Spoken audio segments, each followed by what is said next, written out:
Hello students, पिछले video में हमने कक्षा 9वीं और अध्याय 5 के जिसमें हम पादप कोशिका जंतु कोशिका के बारे में अध्ययन किया, उसमें हम चित्र के माध्यम से आप सबको हम बताए और उसके अंतर के बारे में भी हम बताए कि पादप कोशिका और जंतु कोशिका में क्या अंतर है। उसमें थोड़ा सा मैं फिर से रिवीजन किए देता हूँ कि पादप कोशिका में कोशिका भित्ति कोशिका झिल्ली दोनों पाई जाती है और जंतु कोशिका में केवल कोशिका झिल्ली पाई जाती है। पादप कोशिका में सेंट्रोसोम नहीं पाया जाता और जंतु कोशिका में सेंट्रोसोम पाया जाता है।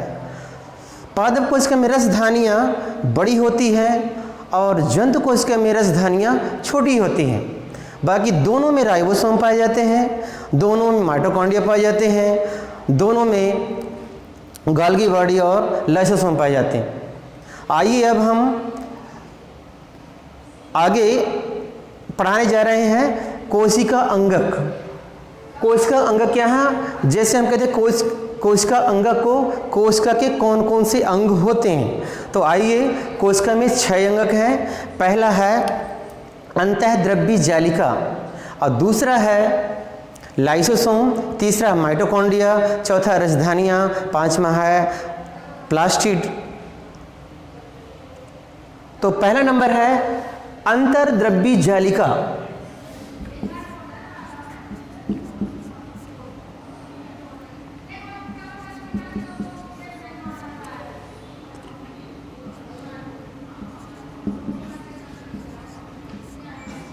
इसे हम इंग्लिश में एंडोप्लाज्मिक रेटिकुलम कहते हैं।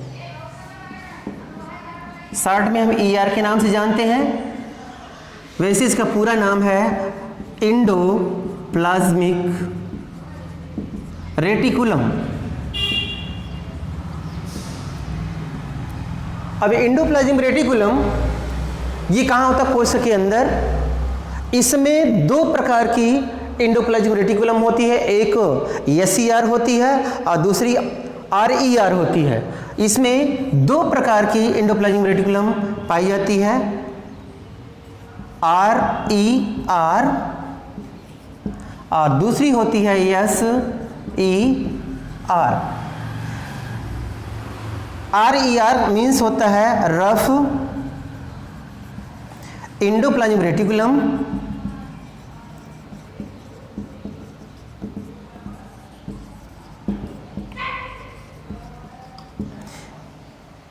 ये कोशिका के चारों तरफ होती है और इसमें राइबोसोम लगे होते हैं। इसके कारण RER खुरदरी दिखाई देती है और इसमें ये भीतरी सतह में पाई जाती है जिसमें ये राइबोसोम नहीं पाए जाते। SER का फुल फॉर्म बता देते हैं, स्मूथ एंडोप्लाज्मिक रेटिकुलम।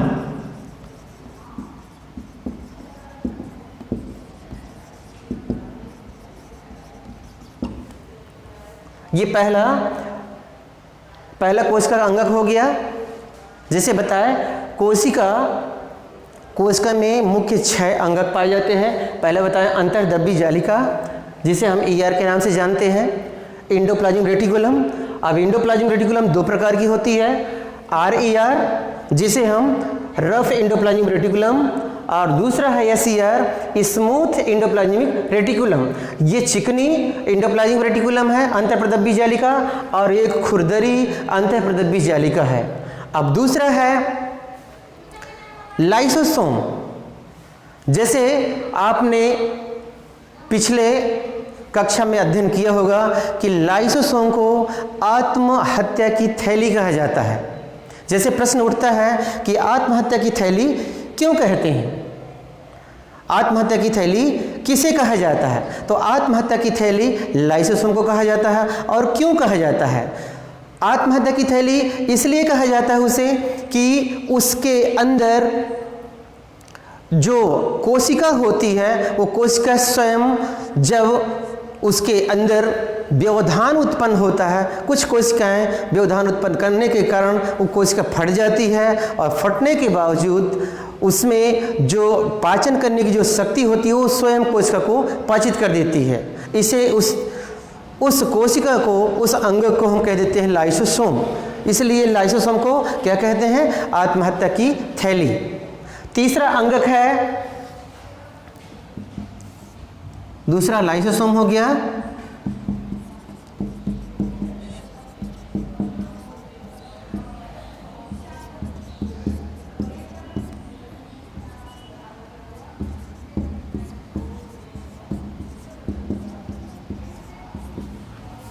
तीसरा हो गया माइटोकॉन्ड्रिया।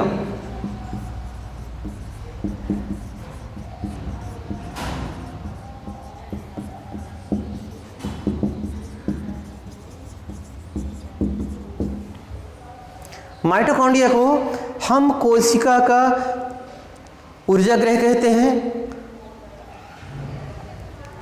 या बिजली घर कहते हैं। तो आइए हम माइटोकॉन्ड्रिया के बारे में थोड़ा सा अध्ययन करेंगे। माइटोकॉन्ड्रिया के जैसे एक प्रश्न उठता है कि माइटोकॉन्ड्रिया को कोशिका की विद्युत ग्रह या ऊर्जा ग्रह क्यों कहा जाता है? माइटोकॉन्ड्रिया को कोशिका का ऊर्जा ग्रह इसलिए कहा जाता है क्योंकि उसमें कोशिका के अंदर ऊर्जा का उत्पादन होता है, ऊर्जा बनाने की क्षमता होती है और उसमें एटीपी के रूप में ऊर्जा संचित होती है। एटीपी। अब एटीपी क्या है? एटीपी का फुल फॉर्म क्या है? एटीपी का फुल फॉर्म है एडेनोसिन ट्राईफॉस्फेट। ए से एडेनोसिन, टी से ट्राई और पी से फॉस्फेट।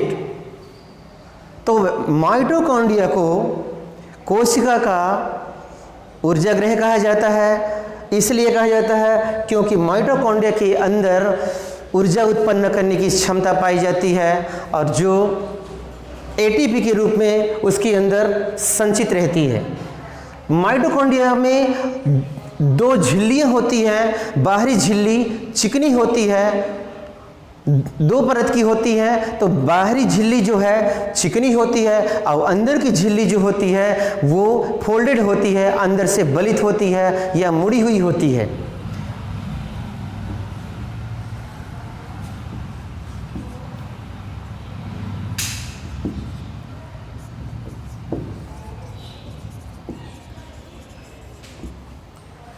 एटीपी का फुल फॉर्म है एडेनोसिन ट्राईफॉस्फेट।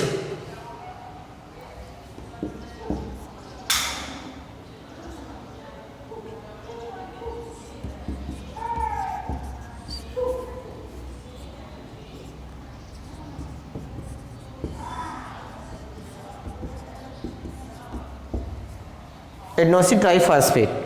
इस एटीपी के रूप में ऊर्जा संचित होती है। कहाँ होती है? माइटोकॉन्ड्रिया के मैट्रिक्स में।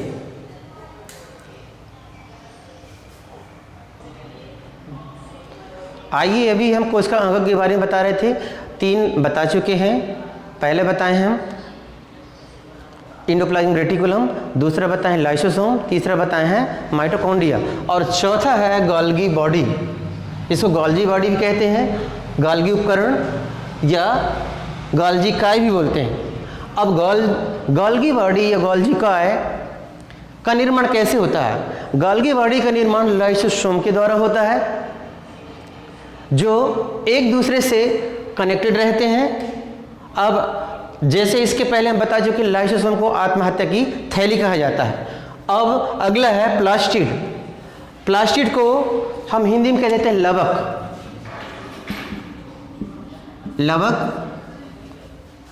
प्लास्टिड 2 प्रकार के होते हैं, एक क्रोमोप्लास्ट और एक ल्यूकोप्लास्ट।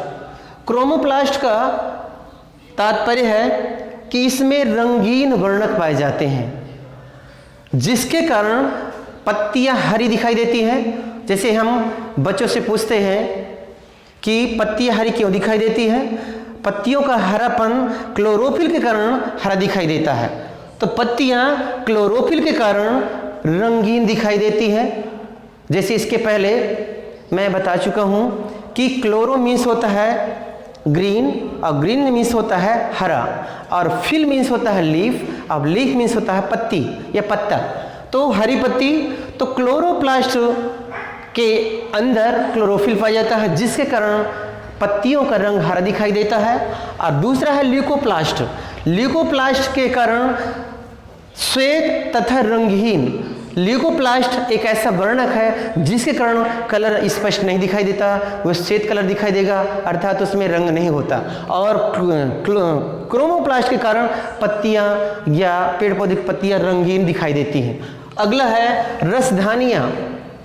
रसधानियां जंतुओं में छोटी छोटी रसधानियां पाई जाती हैं और पौधों में बड़ी रसधानियां पाई जाती हैं। तो रसधानी जिसको हम फूड वैक्यूल के नाम से जानते हैं, जिसमें भोजन संचित होता रहता है और हम उसको भोज्य पदार्थ के रूप में संग्रहित करते हैं। तो ये कोशिका अंग के बारे में पुनः मैं एक बार बता देता हूँ कि कोशिका अंग कितने होते हैं। कोशिका अंग का हम 6 बताए हैं। पहला अंतर्प्रदब्बी जालिका, दूसरा लाइसोसोम, तीसरा माइटोकॉन्ड्रिया, और चौथा गोल्गी बॉडी, और पांचवा है प्लास्टिड, और छठवां है रसधानियाँ। तो ये कोशिका अंग, इसमें 6 अंग थे। अब देखिए, जैसे कहा जाता है कि प्रोटीन का संश्लेषण कहाँ होता है। प्रोटीन का संश्लेषण कहाँ होता है? प्रोटीन का संश्लेषण राइबोसोम में होता है। अब राइबोसोम का कार्य क्या है? राइबोसोम का मुख्य काम क्या है? प्रोटीन का संश्लेषण करना। राइबोसोम प्रोटीन का संश्लेषण करता है। आइए अब हम अगले स्टेप में